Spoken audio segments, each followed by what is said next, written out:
And this is going to be on class 3 matrices. These are interproximal fillings that are on anterior teeth. So the dentist would prep something like that.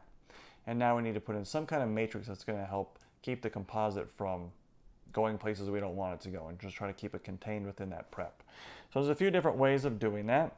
The most traditional would be this clear mylar strip, in which we would just put that right in and then insert some kind of wedge. All teeth are going to have a little bit different shape to them, so we might use a thick one, we might use a skinny one, but basic point is that it needs to kind of hold it in place. Sometimes the dentist will just hold it with their fingers in place, but this really just kind of helps stabilize it. It makes it easier when trying to pack the material into the actual prep. And then many times the dentist will take and hold the facial, or maybe even hold the lingual, or both, in kind of helping mold or sculpt the shape of that filling before it gets cured. When the dentist is holding this and the assistant comes in, again, we say cure from a distance. That means come in close, but not so close that you touch anything like the doctor's hands, the matrix itself. You want to touch the tooth, because if you touch it, it may move it, and then you see it would move the composite, change the shape, and just it could really jeopardize the filling. So cure from a distance so it gets it initially set, and then once that has happened, then the dentist can release this and then come in and cure it all the way before removing the whole matrix system.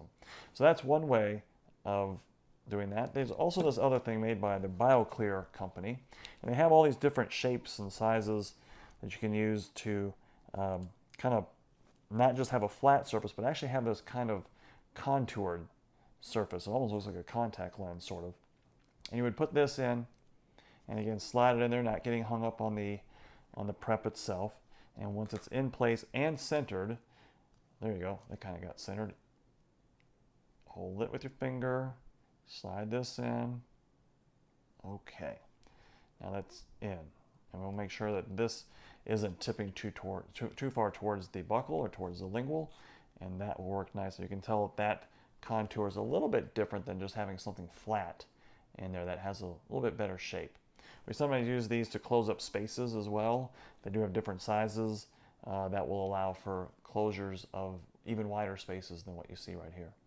But again, this will be held in place, and there's really not a whole lot. The dentist doesn't have to do a lot of pulling on the matrix. It pretty much is shaped by itself. And again, you would just cure. You don't want to come in and accidentally bump that and mess up the composite before you cure it. Cure it from about this far out, about an inch or two out, and then once that initial set's done, then you can get in and really zap that composite with the composite curing light. Okay, so that is class 3 matrices.